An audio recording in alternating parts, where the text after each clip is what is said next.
오늘 우리에게 주시는 하나님 말씀은 신약 성경 389쪽 요한일서 2장 12절에서 17절입니다.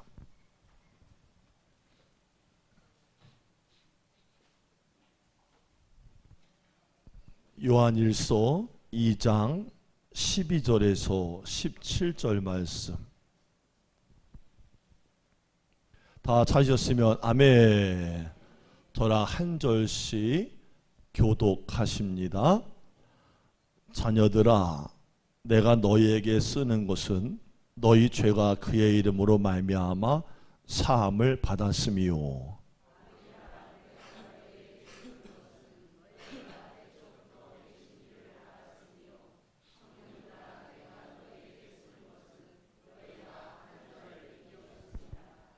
아이들아, 내가 너희에게 쓴 것은 너희가 아버지를 알았음이요. 아비들아, 내가 너희에게 쓴 것은 너희가 태초부터 계신 이를 알았음이요. 청년들아, 내가 너희에게 쓴 것은 너희가 강하고 하나님의 말씀이 너희 안에 거하시며 너희가 흉악한 자를 이기었음이라.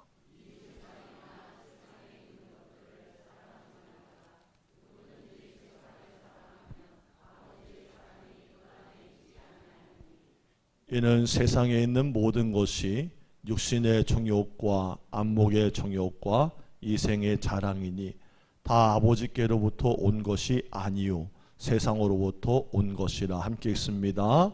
이 세상도 그 정욕도 지나가되 오직 하나님의 뜻을 행하는 자는 영원히 거하느니라. 아멘. 자, 하나님 말씀도 나눴고 광고도 드렸으니까 말씀 전하겠습니다. 전후좌우로 반갑게 인사합시다. 하나님이 우리와 함께 하십니다.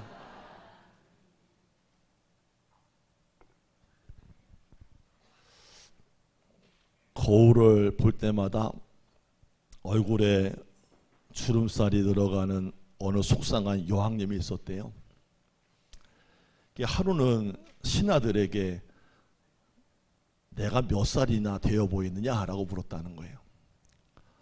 신하들이 여왕의 진위를 살피느라고 머뭇거리고 막 진땀을 빼고 있었을 때 나이가 많은 한 신하가 나서서 입을 열어요. 여왕 폐하, 폐하의 육체는 20년이나 젊어 보이시고요, 정신은 20년이나 더 원숙해 보이십니다. 여러분, 얼굴이 20년 젊어 보이고 인품은 20년이나 더 원숙해 보인다는 그 말 들어보면 어때요? 참 지혜롭지 않아요? 확실히 관록은 어디 가는 건 아니에요. 이 신하의 대답처럼 육신은 더 젊어지고 정신은 더 성숙해진다면 얼마나 좋겠어요. 여러분 알다시피 영에도 나이가 있습니다. 함께 합시다. 영혼에도 나이가 있답니다. 이 영혼의 나이는 육신의 나이하고 꼭 비례한 것은 아니에요. 육신의 나이는 많지만 영의 나이가 어린 사람이 있는가 반면에 육신의 나이는 어리지만 영적으로 원숙한 사람도 있어요. 그러면 여러분의 영은 지금 나이가 몇 살입니까? 몇 살 같아요? 예수 믿고 구원받고 난 이후 그동안 얼마만큼 여러분의 믿음이 자랐고 영적으로 성숙해지셨습니까? 오늘 우리가 나눈 본문에 보면 사도 요한은 그리스도인들을 영적인 나이에 따라서 구분해서 부르고 있어요. 12절에 보면 나의 자녀들아 했고요, 13절에서는 아비들아 청년들아 라고 부르고 14절에서는 아이들아 라고 부르고 있어요. 사도 요한은 그리스도의 사람아 라고 통칭해서 부르지 않아요. 왜 우리 그리스도인들을 이렇게 구분해서 부르고 있을까라고 생각을 해봐야 돼요. 오늘 우리는 여기에서 나오는 각각의 호칭을 통해서 나의 신앙이 어느 단계에 있는지를 살펴볼 수 있는 눈이 열리기를 바랍니다. 가장 먼저 우리는 사도 요한이 12절에서 자녀들아 부르는 말을 주목할 필요가 있어요. 자, 12절 말씀 다 함께 한번 읽어봅시다. 시작.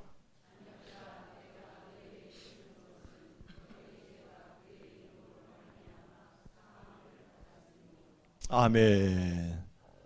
여기에 나오는 자녀라는 말을 헬라어로 봤더니 테크니온이라고 그래요. 이 말은 갓 태어난 아기를 가리키는 거예요. 그러니까 예수를 믿고서 거듭나서 믿음의 삶을 이제 막 시작한 사람들을 사도 요한이 자녀들아 이렇게 부르고 있어요. 신앙생활이라는 것은 사실 우리가 하나님의 자녀로 태어나는 순간부터 시작이 되는 거예요. 교회 다니는 것으로 시작되는 것도 세례를 받은 날로부터 시작되는 것도 아니에요. 인간의 성장이 태어나면서부터 시작되는 것처럼 신앙의 성장은 내가 믿을 때부터 시작이 되는 거예요. 왜? 믿음은 씨앗이니까. 80이 다 되신 할아버지 한 분이 예수님을 영접하고 믿기 시작했어요. 한 번은 제가 신방을 가서 어르신 올해 연세가 어떻게 되십니까? 여쭸더니 그분이 그러세요. 목사님 이제 저는 5살 됐습니다. 그러시더라고요. 제가 무슨 말인지 몰라가지고 어리둥절하니까 제가 세례받고 거듭난 지 이제 5년째랍니다. 이렇게 좋은 예수님 왜 이제야 믿게 되는지 잘 모르겠어요. 그러더라는 거예요. 함께 봅시다. 5살 됐다는 거예요. 5살. 근데 여기서 알아야 될 것은요. 하나님의 자녀로 거듭이 나려면 반드시 이걸 해결해야 돼요. 나의 죄의 문제를 해결받아야 돼요. 죄사함 받은 사람이 하나님의 자녀이기 때문이에요. 여러분 사람은 누구나 죄인이에요. 이건 성경의 선언이에요.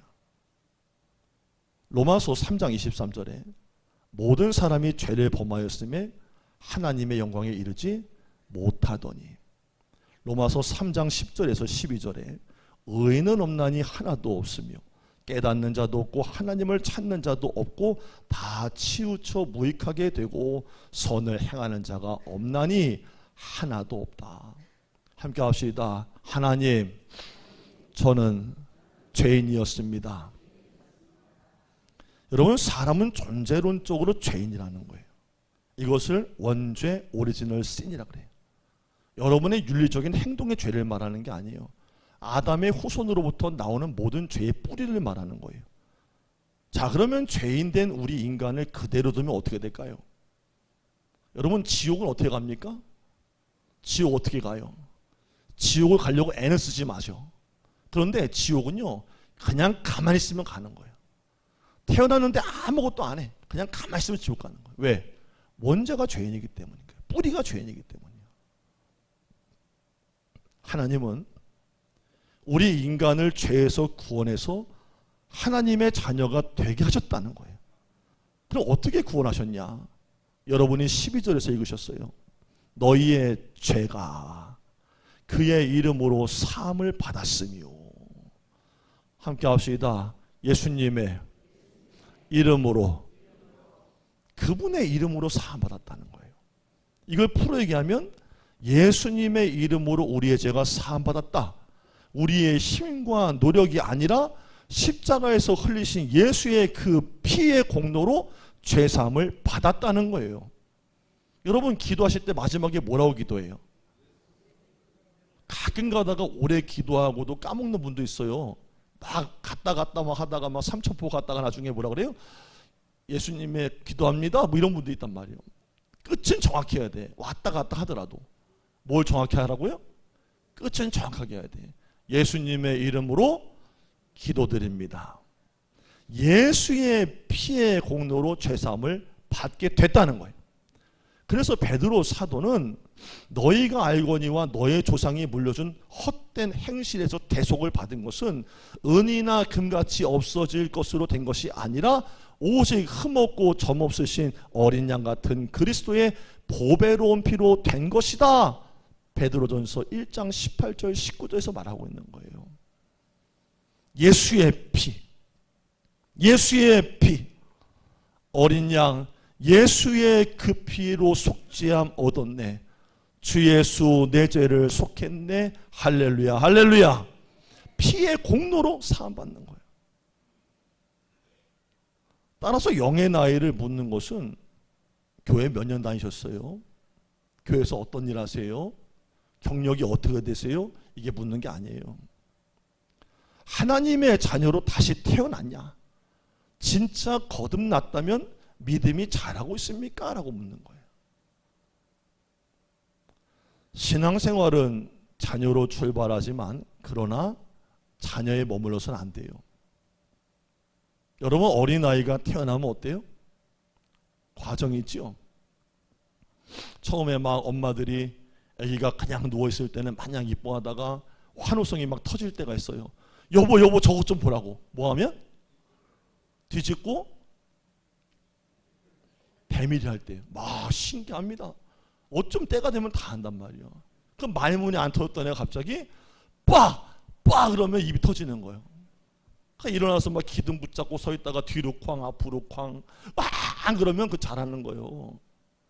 머무르는 게 아니라 자라난다는 거예요. 육신도 순서가 있는 거예요. 서서히 자라는 거예요. 자, 그럼 영혼은 어때요? 내 영혼도 자라야 한다는 거예요. 자라야 한다는 거예요. 베드로서 3장 18절에 베드로 사도가 이렇게 말해요. 오직 우리 주 곧 구주 예수 그리스도의 은혜와 그를 아는 지식에서 자라가라. 베드로후서 1장 5절 7절에 너희가 더욱 심써 믿음의 덕에 지식의 절제의 인내를 인내의 경건의 형제 우애의 사랑을 함께 합시다. 더하라. 자라가라 더하라 이거예요. 자꾸 자라가는 거예요.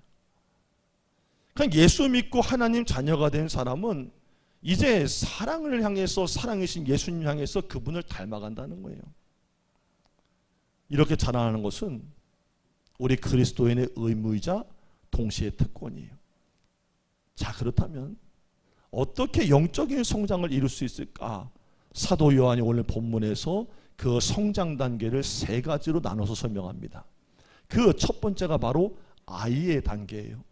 자, 14절의 말씀 앞부분까지 아라스미오까지 읽겠습니다. 14절 시작.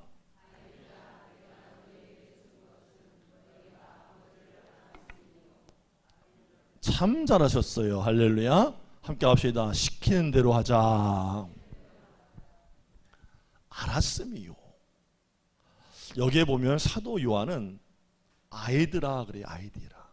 이 헬라어로 보니까 파이디온이라 그래요. 여러분 선교회 가운데 파이디온 선교회라고 들어보셨죠? 바로 이 아이들 어린이 선교회가 그 이름인 거예요. 아마 어린아이 소년이라고 번역할 수도 있을 거예요. 아이의 단계에 있는 사람의 신앙 수준을 한마디로 하나님을 아버지로 아는 거예요. 여기서 안다는 것은 아이들이 자기 아버지를 본능적으로 직감적으로 알게 되는 것을 말하는 거예요. 여러분 아이가 자라서 인식을 갖게 되면서부터 부모 관계를 다 깨닫고 알잖아요. 아, 이건 형제구나, 오빠구나, 누나구나, 형이구나 다 알게 되고 아빠를 본 순간에 아빠다 엄마다 알지 분석해가면서 눈을 보니까 아빠 같고 엄마 같고 여성이네 이러진 않잖아요. 직감적으로 안다, 하나님을 아는 단계라는 거예요. 이게 어떤 합리성의 문서나 증거를 가지고서 확인하지 않고도 아이는 자라나면서 그냥 내 아버지라는 것을 알고 아빠, 아버지라고 부르는 거예요. 그냥 우리도 하나님을 알게 되는 게 이와 같다는 거예요. 하나님이 아버지인 것을 논리적으로 다 설명하지는 못해도 우리가 예수를 믿고 그분을 영접하게 되면 우리 안에 오신 성령님이 함께 합시다. 내 안에 오신 성령님이 내가 하나님의 자녀인 것을 알려주신다는 거예요. 그리고 하나님을 내가 아빠, 아버지라고 부를 수 있게 하신다는 거예요. 이게 로마서 8장 15절 16절에 있어요. 너희는 다시 무소하는 종의 영을 받지 아니하고 양자의 영을 받았으므로 우리가 아빠, 아버지라고 부르짖느니라. 성령이 친히 우리의 영과 더불어 우리의 영에게 너는 하나님의 자녀, 하나님의 아들과 딸이라고 증거하고 말씀하신다는 거예요. 함께 합시다. 아빠, 아버지. 그래서 아이 단계에 있는 성도는 구원받았다는 확신을 그래서 갖는 거예요. 관계성 안에서 말이에요. 그러나 우리가 교회 다니고 예수님 믿고 거듭났다고 해서 순간적으로 성자 같은 인격으로 급작스럽게 변화되는 건 아니에요. 그냥 죄사함 받고 새롭게 태어난 거예요. 처음부터 골리앗 같은 거인으로 태어나는 것도 태어나자마자 사도 바울 같은 영적 거장인 사람 없어요. 다 누구나 어린아이 단계를 거치는 거예요. 자, 문제는 그러면 아이 단계에 있는 성도는 모든 것이 다 어떻다는 거예요? 미숙하다는 거예요. 그래서 사도 바울은 고린도전서 3장 1절에 형제들아 내가 신령한 자들을 대함같이 너희 말할 수 없어서 육신에 속한 자 곧 그리스도 안에서 어린아이들을 대함과 같이 하노라 그랬어요. 그러니까 아이 단계에 있는 성도를 바울은 육신에 속한 자라 그랬어요. 그러니까 예수 믿고 거듭나긴 했지만 아직 영적인 분별력이 모자라서 육신적인 것들을 병행하면서 여전히 추구하고 살아가고 있다는 거예요. 그러므로 아이의 단계에 머물러서는 안 된다는 거예요. 그걸 탈피해야 돼요. 자라나야 돼요. 성숙해져야 한다는 거예요. 자, 첫 번째 단계, 아이의 단계예요. 자, 두 번째 영적 성장의 두 번째 단계 함께 합시다. 청년. 자, 13절 말씀 한번 읽어봅시다. 시작.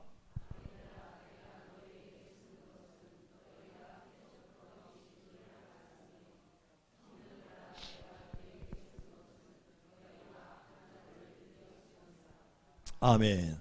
자, 청년들아 가운데 후반부에 나오지요. 자, 근데 14절에도 동일한 말씀이 나와요. 청년들아. 근데 13절 후반절과 14절 후반절의 차이가 뭐냐? 대하고 있는 대상이 좀 이름이 다르다는 거예요. 자, 악한 자, 흉악한 자가 나와요. 흉악한 자, 악한 자. 자, 이게 누구를 가리킬까요? 마귀를 가리키는 말이에요. 청년의 단계에 들어서게 되면 악한 마귀가 그를 넘어뜨리려고 유혹하기 시작하고 생각지도 않았던 일들이 생긴다는 거예요.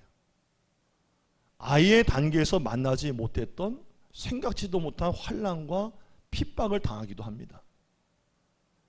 마치 사춘기를 만난 아이가 이리저리 흔들리면서 고민하고 아파하듯이 신앙생활이 괜찮았는데 갈등이 막 일어나고요. 영적인 싸움을 해야 할 때가 온다는 거예요. 이게 바로 영적인 청년의 시기예요. 열심히 신앙생활하던 한 사람이 가끔 바빠졌다는 이유로 주일 예배에 빠지고 눈에 잘 띄지가 않아서 목사님이 어느 날 갑자기 만나 물었어요. 요즘에 힘이 없어 보입니다 했더니 그가 이렇게 대답하더라는 거예요. 목사님, 솔직히 말씀드리면요, 처음에 교회를 나올 때는 하나님 믿는 것이 좋고 기도하면 내가 기도를 다 들어주는 것 같고 예배를 드리는 그 자체가 은혜가 됐는데 요즘은 좀 그렇지 못해요. 가정에 자꾸 문제가 생기기도 하고요, 일도 잘 안 풀려요. 무엇보다 제 마음이 편하지가 않아요. 제 신앙에 문제가 있는 거겠지요. 그때 목사님이 이렇게 대답을 하더라는 거예요. 아닙니다. 문제가 있는 것이 아니라 문제가 생긴 겁니다. 믿음이 없어서 그런 것이 아니라 믿음이 생겨서 그런 겁니다. 처음에 교회에 나올 때는 어린아이의 믿음이었어요. 여러분, 어떤 부모가 어린아이 말을 안 들어주겠어요? 버틸 재간 있어요? 막무가내예요. 그리고 하나님이 얼마나 은혜와 자비가 많으신지요. 처음에 신앙생활하고 처음에 기도에 입을 뗀 사람들은요, 그냥 처음에 막 쏟아부어 줘요. 말도 못합니다. 그런데 점점 잘하기 시작하면 그렇지가 않다는 거예요. 스스로 할 게 많아져요. 그런데 문제도 생겨요. 더 힘도 들어요. 성도님은 아이의 단계에서 이제 청년의 단계로 들어서기 시작합니다. 이 단계에서 중요한 것은 싸워 나가야 한다는 것입니다. 좀 버거워도 말씀과 기도로 싸우셔야 합니다. 자, 지금 말씀드린 이분의 예처럼 여러분의 삶에 어려운 일이 생기고 이전에 없던 일들이 겹칠 때에, 마음이 무너진 일 생길 때에 여러분 주저앉으면 어린아이 되는 거예요. 말씀과 기도로 싸워 나가야 해요.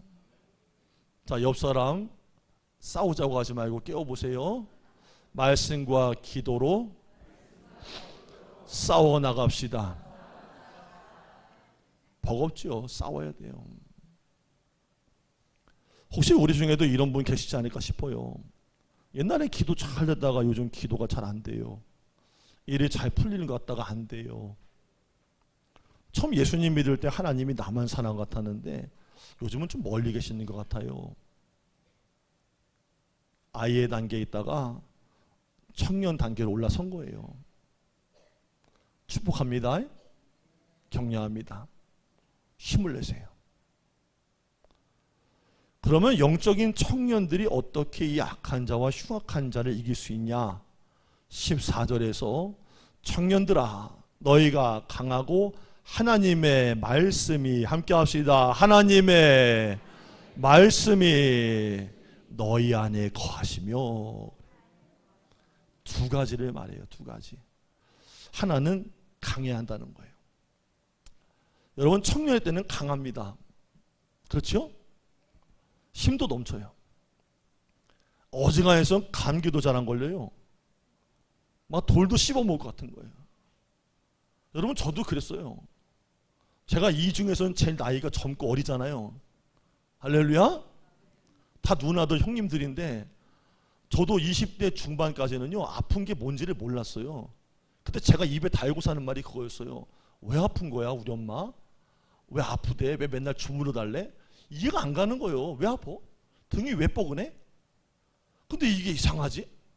40대 중반에 꺾어지면서부터 호르몬이 희리끼리해지면서부터 50대를 넘어가니까 갑자기 등짝이 막 결리기 시작하더니 우리 형님 누나들의 모습을 내가 하고 있는 거예요. 우리 옛날에 안 그랬잖아요. 그렇죠? 자, 돌 씹어먹은 분들만 아멘. 얼마나 건강했어. 우리 뭐 먹어도 다 소화 잘 시키고 있잖아요. 요즘 뭐만 먹어도 막 그냥 배탈 나고 막 그냥 소화 안 되고 막 누워있으면 막 그런 거예요. 영적 청년은 강한 거예요. 예배하는 거 보고 봉사하는 거 보면 힘이 넘쳐요. 다른 하나는 하나님 말씀이 너희 안에 거하신다는 거예요. 영적인 청년의 마음속에는 하나님의 말씀이 거하기 때문에 죄를 이기고 유혹이 오지만 흔들리지 않고 잘 견뎌낸다는 거예요. 이게 청년 단계에 있는 성도의 특징이에요. 특별히 우리 남성 성도님들 바깥에서 사회생활하다 보면 흔들릴 일들이 많아요. 여성분들도 마찬가지고요. 결단으로 되는 거 아니에요. 마귀는 자꾸만 흔들고 넘어뜨리고 죽이려고 하고 개망신시키려고 그래요. 정신 차리셔야 돼요. 말씀과 기도를 내 안에 담고 나는 싸워 이기고 있다고 믿고 주님이 도와신다고 믿고 항상 견디고 이기기를 축복합니다. 악한 자, 흉악한 자를 이기려면 다른 거 없어요. 강해져야 되는 거예요. 힘을 내서 예배하고 봉사하고 믿음에 견고하려고 애를 쓰고 살아야 해요.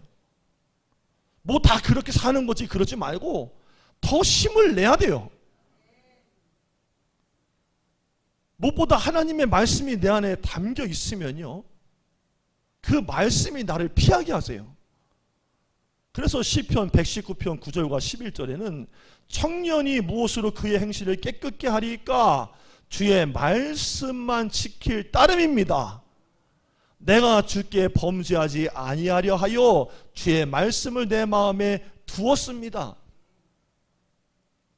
이 진리를 깨달은 조지 뮬러 목사님도 말하기를 우리의 영적 생활에 있어서 그 힘이 성경의 말씀이 내 안에 얼마나 있고 움직이는가에 달려있다고 말을 했어요. 말씀으로 자신을 채우기를 바랍니다. 흔들리지 않을 거예요. 주께서 도와주실 거예요. 자, 마지막 세 번째 영적 단계, 아비의 단계예요. 자, 13절 시작.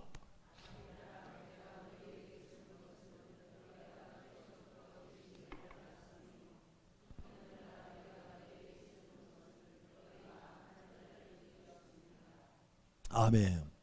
여기에 보면 사도 요한은 아비 단계에 있는 성도에 대해서 태초부터 계신 이를 알았다라고 말해요. 여기서 안다는 것은 아이의 단계에 있는 성도가 아버지를 아는 것과는 달라요. 아이의 단계에서 아버지를 아는 것은 거의 직관적이에요. 아버지 엄마를 뜯어보지 않아도 아는 거예요. 근데 아비의 단계에서 태초에 계신 분을 아는 것은 이게 경험으로 아는 거예요. 함께 합시다. 경험으로. 여러분, 한 사람이 그냥 부모가 되는 것은 아니에요. 부모들은 아이에게는 없는 수많은 인생의 경험이 있어요. 어린 자녀들에게 밤을 새워서 들려줄 삶의 추억과 기억을 가지고 있다는 거예요. 근데 이게 영적으로도 마찬가지예요. 영적인 아비가 된 성도들에게는 하나님을 만난 경험들이 많다는 거예요. 이걸 다른 말로 얘기하면은 성도들에게 밤을 새워서 들려줄 수 있는 내 삶의 흔적, 간증거리가 많다는 거예요. 우리 소태교회 성도님들의 삶에 하나님과의 경험이 많아지기를 주의 이름으로 축복합니다. 그래서 여러분들 내가 만약에 간증자로 이 자리에 세워드리면은 막 2시간씩 3시간씩 간증할 수 있게 되기를 주의 이름으로. 그럼 언제 집에 가? 할렐루야. 3시간 안 돼. 내가 가지고 있는 추억이 많으면 되는 거예요. 할렐루야. 큰일 날 뻔했네 지금. 어느 분이 물라 그랬어 지금. 간증이 내가 많아야 돼. 간증이. 하나님은 지식으로도 알아야 돼요. 그러나 경험으로 알아야 돼요. 나를 죄와 사망에서 구원하셨고, 내가 피할 수 없을 때 피하게 도와주셨고, 기도할 때 응답하셨고, 질병에서 나를 건지셨으며, 물질에 복을 내려주셔서 지금까지 인도하신 그 하나님을 내가 만난 경험. 그래서 다른 사람 만났을 때 쭈뼛쭈뼛하고 교회 다녀보세요. 뭐 좋아요 이게 아니라 내가 만난 하나님, 내가 경험한 하나님, 그때 하나님이 이렇게 역사하셨다. 밤을 새서 이야기해도 다 하지 못할 간증거리가 있는 아비의 단계에 있는 영적인 수준까지 올라가야 한다는 거예요. 이런 사람이 영적 아비예요. 우리 교회에도 빈소리가 요란한 깡통 같은 인생의 꼰대 같은 잔소리 하지 말고 내 경험, 하나님 경험, 다른 사람에게 하나님 만난 경험 이야기할 수 있는 영적 아비들이 많아지기를 축복합니다. 영적 아비들이 많은 교회가 복받고 건강한 교회예요. 여러분, 청년들 세대들이나 젊은 세대들이요, 꼰대 얘기 듣고 싶어 하지 않아요. 붙잡아 놓고 야, 나 때는 청소 그렇게 했다, 나 때는 뭐 어떻게 했다, 그거 아니에요. 내가 하나님을 만난 진지한 이야기를 많이 가지고 있어야 돼요. 근데 여러분, 신앙세계에 매우 중요한 원칙이 하나 있어요. 그것은 뭐냐? 하나님하고 세상을 동시에 사랑할 수 없다는 거예요. 이거 참 어렵습니다. 왜 우리가 세상이나 세상의 것들을 사랑해서는 안 됩니까? 세상 속에 살고 있는데 필요는 하지만 왜 사랑해서는 안 되냐? 영적인 성장에 방해가 되기 때문이에요. 자, 15절 한번 읽어볼게요. 15절 많이 왔어요. 시작.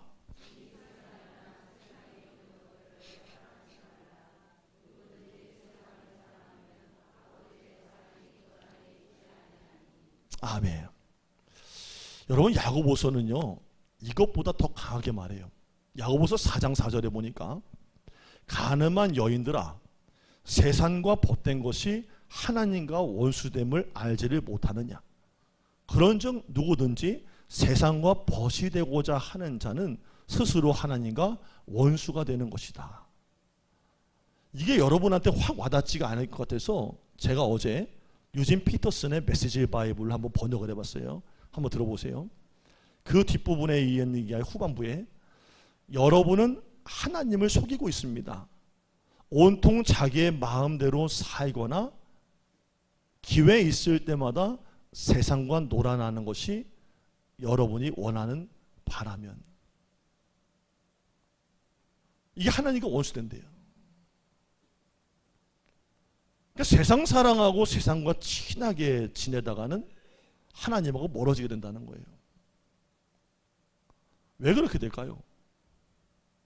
그 이유가 있을 거 아니에요. 16절은 이렇게 설명해요. 16절 시작.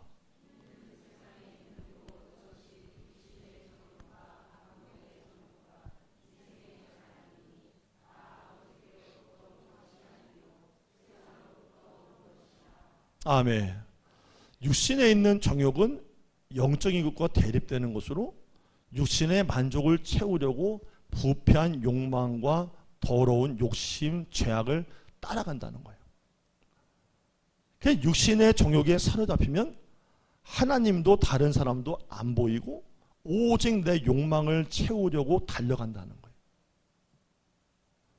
안목의 정욕은 눈을 통해서 유혹을 받는 죄악으로 사치, 향락, 허영, 세욕에 빠져 사는 거예요. 사람이 눈에 보이는 것에만 집착을 하면은 눈에 보이지 않는 영원한 세계를 전혀 보지를 못하게 되니까 잃어버리게 된다는 거예요. 자, 이 생의 자랑은 뭐예요? 헛된 이 세상의 것들을 자꾸 붙잡으려고 추구하고 그것을 최고로 생각하고 살아가는 거예요. 여러분 보세요. 육신의 정욕, 안목의 정욕, 이 생의 자랑은 다 이게 다 아버지께로부터 온 것이 아니래요. 세상으로부터 온 것이랍니다. 그렇기 때문에 그 사람은 하나님이 아니라 세상을 따라 가게 되어 있다는 거예요. 이게 여러분한테 되게 어려운 얘기예요. 오늘날 그리스도인들에게 참 걸리는 얘기예요. 영적인 성장을 사모하는 성도는 이 세상이나 세상 것들을 사랑하지 않는다. 여러분 괜찮으세요? 괜찮으신 거예요? 나 이거 준비하다가 어제 걸려넘어지면 어떡하지? 괜찮으신 거 맞아요?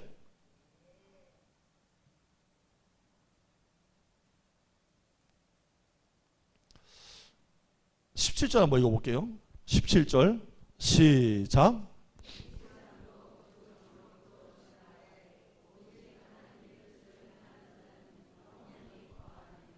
아멘. 왜 우리가 세상을 사랑하지 말아야 하는지에 대해서 놀라운 통찰력을 제공하고 있어요. 세상에 속한 것들은 모든 것이 다 기껏해야 다 지나가는 것에 불과하기 때문이라는 거예요. 근데 오직 하나님의 뜻을 행하는 자는 영원히 거한다. 그것만이 사라지지 않고 영원히 있다. 그렇습니다.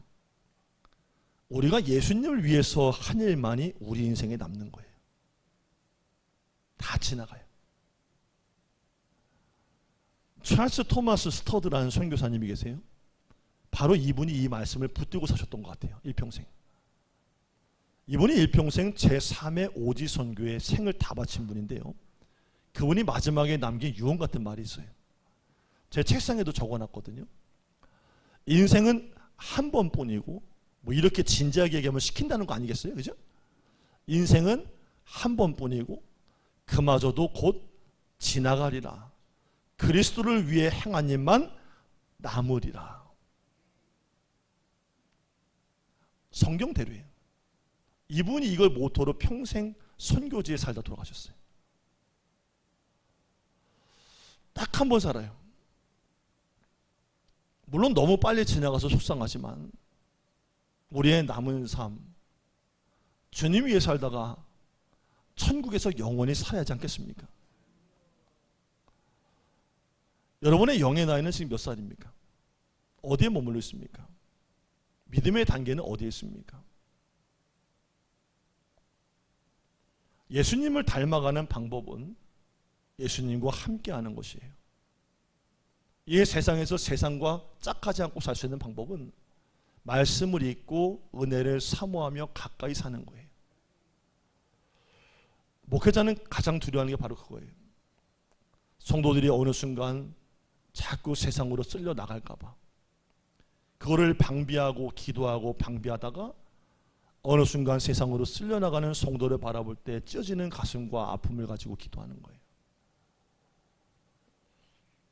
오직 하나님의 뜻을 행하는 자는 영원히 거한다는 이 말씀을 기억하셔서 한 번 남아있는 인생 마지막까지 여러분의 믿음의 단계가 하나님을 기쁘게 되는 단계에 머물러서 살 수 있게 되기를 주의 이름으로 축원합니다. 기도하겠습니다. 하나님을 사랑하고 말씀에 뿌리를 두며 거룩한 백성의 삶을 살아가도록 우리를 인도하여 주옵소서. 영원히 있을 것을 위하여 오늘을 채워가는 복된 자녀들 다 되게 하여 주옵소서. 예수님의 이름으로 기도드립니다. 아멘.